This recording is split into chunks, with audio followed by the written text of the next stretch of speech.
आइए सर, तो स्टार्ट करते हैं लेक्चर नंबर 5 रेसिडेंशियल स्टेटस का point to be remember. Continues करते हैं। Number 10, if interest on saving bank account is given है then entire interest is included in GTI में। ठीक है, अंडर हेड अदर सोर्सेज में ऐड करके। ठीक है, that is under head other sources में ऐड करके। ठीक है, and deduction under section 80 TTS all भी अलाउड है टू रेसिडेंट को मिलेगा as well as non resident को भी मिलेगा। ठीक है, resident individuals as follows. Interest on saving bank saving account 12,000 या 20,000 एग्जाम्पल, और 12,000 या 20,000। ठीक है, ये आगे इसे पॉइंट है जो कि आगे आपको चैप्टर में क्लियर होते जाएगा 1 by 1। ठीक है sir. No deduction under section 80 TTA is allowed only under old regime में। ठीक है,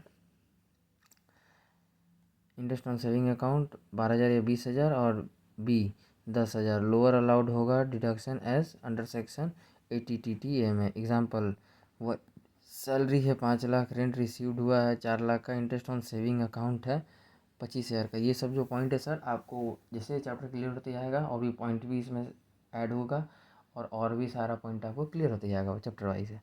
ठीक है, फिलहाल बस ऐसे ही यहाँ पे लिखवा दिया गया है। सैलरी 5 लाख, रेंट रिसीव्ड है 4 lakh, interest on saving account है 25,000। कैलकुलेट करना है total income of mister x अगर ROR है तो। ए ओल्ड रिजीम में, under be under new regime में। ठीक है, ओल्ड रिजीम इधर, न्यू रिजीम इधर है। ओल्ड रिजीम सैलरी है 5 लाख का, स्टैंडर्ड डिडक्शन अंडर सेक्शन 16 दे देना है 50,000 का। रेंट रिसीव्ड है 4 लाख, माइनस स्टैंडर्ड डिडक्शन 30% मिल जाएगा, 1,20,000 का हटा दिया 2,80,000 हो गया, प्लस ऐड कर दो। ऐड सैलरी कंप्यूटेड होता तो लेस नहीं करते स्टैंडर्ड डिडक्शन। HP इनकम होता तो इनकम अंडर हेड HP होता तो लेस नहीं करते। ठीक है सर, और यहाँ पर ऐड हो जाएगा इंटरेस्ट ऑन सेविंग अकाउंट 25,000 का जो गिवन है यहाँ पे, वो देयरफॉर GTI आ जाएगा 7,55,000। डिडक्शन अंडर सेक्शन 80 TTA का मिल जाएगा आपको इंटरेस्ट 25,000 या 10,000 जो भी लोअर होगा 10,000 का मिल जाएगा। ठीक है, देयरफॉर टोटल इनकम आ रहा है ओल्ड रिजीम में 7,45,000। न्यू रीजन में सैलरी है 5 लाख का, स्टैंडर्ड डिडक्शन 75,000, 4,25,000 सेम रीजन। ठीक है, rent receive 4 lakh minus standard deduction 30%, 1,20,000, 2,80,000 आ गया सेम रीजन। ठीक है, interest on saving bank account 25,000, देखो GTI आ रहा है 7,30,000 माइनस डिडक्शन कर दिया सर। यहाँ पे देखो 25,000 एक्स्ट्रा मिल रहा है ना, बस वहीं 25,000 यहाँ पे GTI का डिफरेंस आ रहा है। Minus deduction section 80 TTA allowed नहीं होगा, नील रहेगा, तो भी यहाँ पे 10,000 अब 7,30,000 हो गया, यहाँ पे 7,45,000 हो गया। ठीक है सर। सैलरी में समझेंगे ये सब चीज़। 11, if assessee is senior citizen हो, दैट इज़ रेसिडेंट हो 60 से 79 ईयर्स वाला, या सुपर सीनियर सिटीजन हो 80 साल रेसिडेंट हो प्लस 80 ईयर्स और अबव डेट टिल डेट तक, एंड रिसीव हो रहा हो इंटरेस्ट ऑन सेविंग अकाउंट और interest on FD, then such SSC को shall be allowed deduction under section 80 TTB मिलता है। ठीक है, मिलेगा 60 ईयर टू डेथ तक इंडिविजुअल होना चाहिए। ओनली अंडर ओल्ड रिजीम में ही मिलेगा as follows. Interest on saving account plus FD दोनों मिल के 70,000 40,000 है एग्जाम्पल मान लो, 70,000 या 40,000 एग्जाम्पल मान लो, और B 50,000, which ever is lower होगा वो अलाउ हो जाएगा। Suppose in above question mister x is a senior citizen, तो क्या होता है ओल्ड रिजीम में चेंज होगा डिडक्शन में, न्यू रिजीम में चेंज नहीं होगा। ठीक है सर, GTI वहीं रहेगा 7,30,000, वही चीज़ उठ के आ जाएगा, डिडक्शन कुछ नहीं माइनस होगा, देयरफॉर टोटल इनकम 7,30,000 ही रहेगा। बट GTI यहाँ पे 7,55,000 है ना, इसमें डिडक्शन 80 TTB मिल जाएगा 25,000 और 50,000, which ever is low, which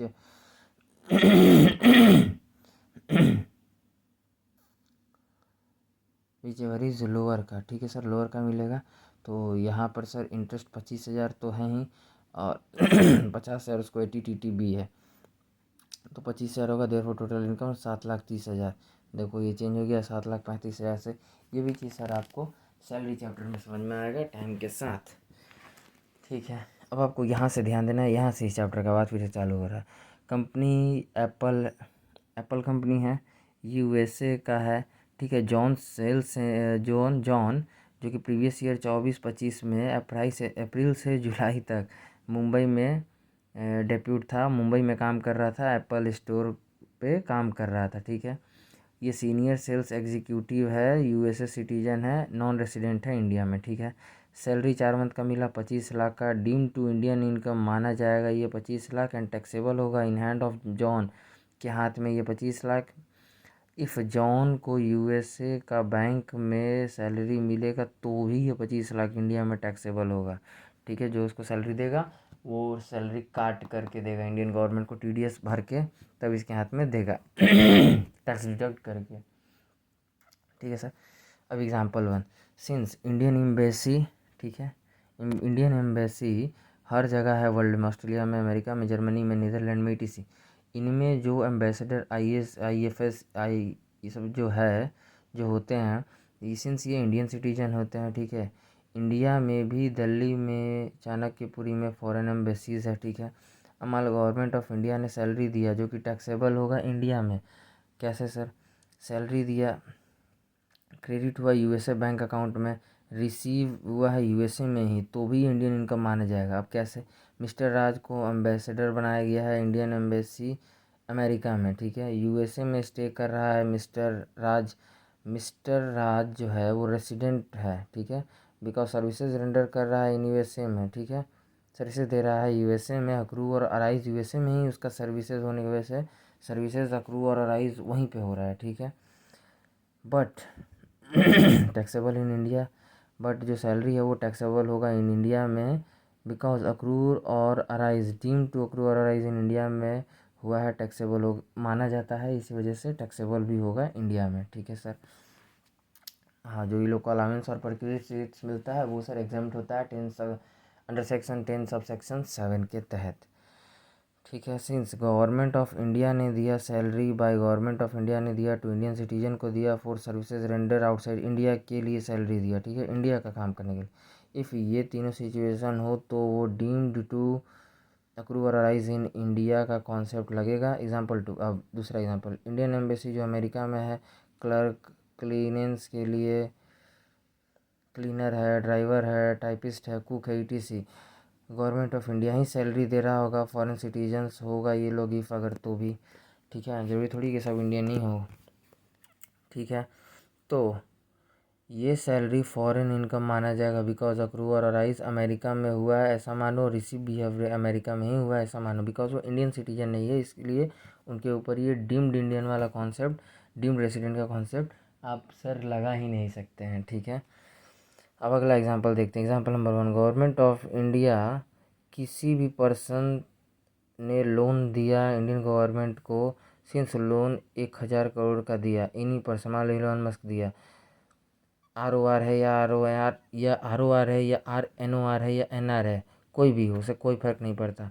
government ने दिया इंटरेस्ट, अब 1000 का लोन दिया है, गवर्नमेंट ने उस पर इंटरेस्ट दिया 80 करोड़ का, मान लो उस पर्सन को, इलॉन मस्क को वापस दे रहा है, तो इंडियन इनकम होगा फॉर रेसिपिएंट के लिए, इलॉन मस्क को देने से पहले वो इंडियन इनकम माना जाएगा, ठीक है सर।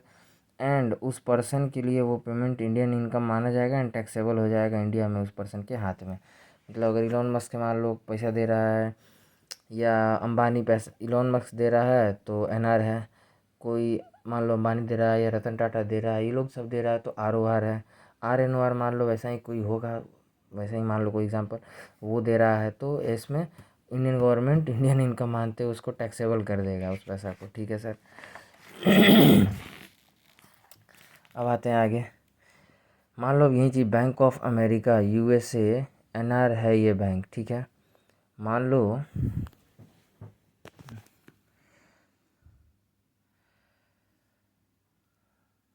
सर दिए 20 करोड़ बैंक को इंटरेस्ट, ठीक है सर, सर दे रहे हैं, बैंक ऑफ अमेरिका USA का है, नॉन रेसिडेंट है ये बैंक, ठीक है। सुनील सर ROR है, ठीक है। चलो अब देखते हैं सर यहाँ पे एग्जाम्पल 2, बैंक ऑफ अमेरिका जो कि USA का है, नॉन रेसिडेंट है ये बैंक, मान लो ये 200 करोड़ का लोन दिया है एट द रेट 10% इंटरेस्ट पे बैंक ने सर को, ठीक है। अब सर ROR है, ठीक है, सर दिए 20 करोड़ का इंटरेस्ट बैंक को, ठीक है, 20 करोड़ -5 करोड़ इन्वेस्टमेंट इन बांग्लादेश, अच्छा अब ये जो एस सर के 200 करोड़ रुपया बैंक ऑफ अमेरिका से लिए और इसके बदले वो 20 करोड़ इंटरेस्ट दे रहे हैं, उसका देखो क्या किए।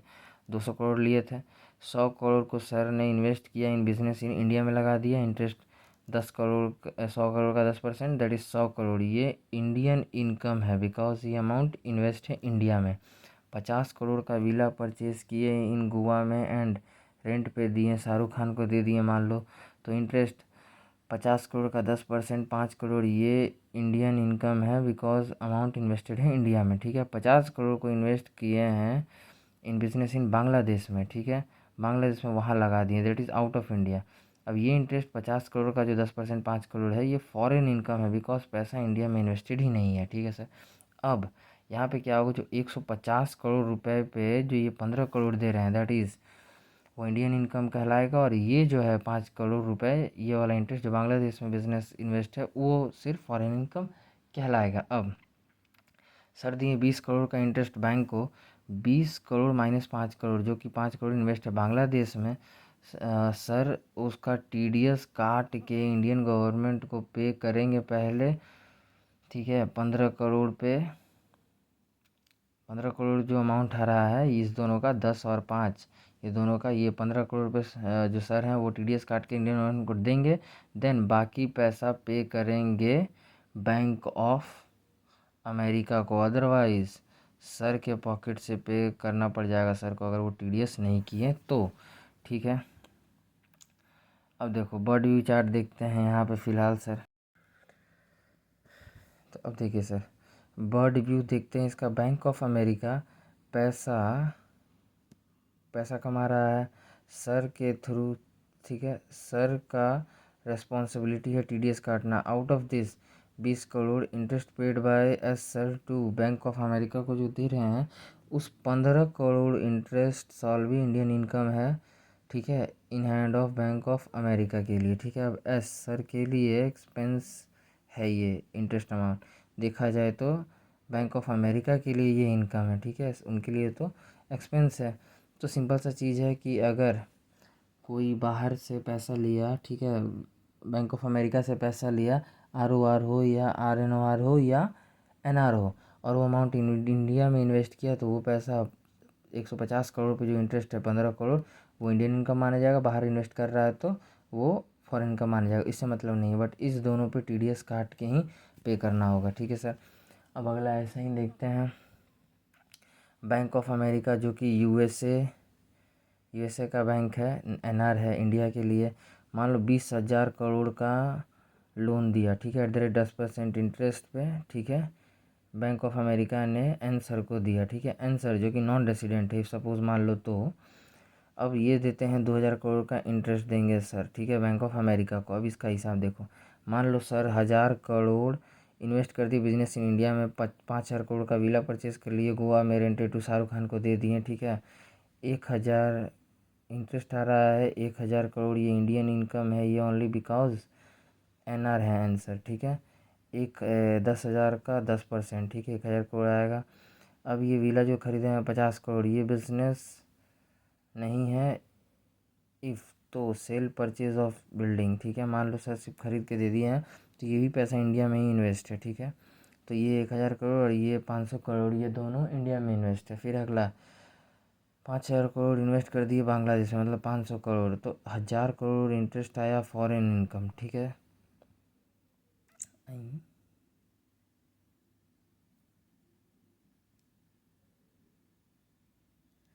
हाँ NR है ना सर, NR है। देखो यहाँ पे आंसर जो है वो नॉन रेसिडेंट है, तो ये पैसा इन्वेस्ट, ये बिजनेस नहीं है। अगर ये उनका बिजनेस नहीं है, खरीद परचेज, सेल परचेज, ठीक है, ऑफ बिल्डिंग, अगर ये जो नॉन रेसिडेंट है आंसर, अगर इनका बिल्डिंग को सेल और परचेज करना इंडिया में, ये उनका बिजनेस नहीं है। ठीक है, ये बिजनेस नहीं है इफ़, तो सेल परचेज ऑफ बिल्डिंग का, तो ठीक है, और नीचे में इधर 500 करोड़ का, ये 500 जो बांग्लादेश में इन्वेस्ट है, ये दोनों 1,000 करोड़, ये और ये 1,000 करोड़ इंटरेस्ट आया, फॉरेन इनकम माना जाएगा ये, बिकॉज आंसर नॉन रेसिडेंट हैं। सिर्फ ये वाला जो इन्वेस्ट किया गया बिजनेस सेटअप, ध्यान रखना, नॉन रेसिडेंट हो या आर उसी बिजनेस में जो उसी पैसे invest in business in India में किया है, इस वजह से उसको ये पैसा देना पड़ रहा है। ठीक है सर। अब देखते हैं यहाँ पे देखा जाए तो बैंक ऑफ अमेरिका के लिए इनकम है, आंसर के लिए ये एक्सपेंस है। Interest amount out of this 2000 crore interest, 1000 crore interest is Indian income माना जाएगा ओनली बिकॉज पैसा इंडिया में इन्वेस्ट है बिजनेस पर्पस के लिए। ये वाला 1000 crore interest is foreign income माना जाएगा ओनली बिकॉज पैसा इंडिया में बिजनेस पर्पस के लिए इन्वेस्ट नहीं है, बिजनेस पर्पस के लिए इन्वेस्ट नहीं है। ठीक है। प्लस बाहर ये वाला बिजनेस पर्पस के लिए इन्वेस्ट नहीं है ना, 5000 करोड़। ठीक है। प्लस बाहर इन्वेस्ट है, दैट इज़ इंडिया में ही इन्वेस्ट नहीं है, तो इसको कैसे मानेंगे इंडियन इनकम। ठीक है। इस वजह से ये दोनों पे नहीं आएगा, सिर्फ इसके ऊपर आंसर को टैक्स TDS करके तब बैंक ऑफ अमेरिका को पेमेंट करना होगा। अब आते हैं सर अगला पॉइंट पे। मिस्टर जॉन USA का है, ठीक है, NR है, ठीक है। पेटेंट यूज़ करने का राइट दिया मिस्टर जे को, जो कि रेसिडेंट है या नॉन रेसिडेंट है, ठीक है, मिस्टर जे इंडिया में। ठीक है।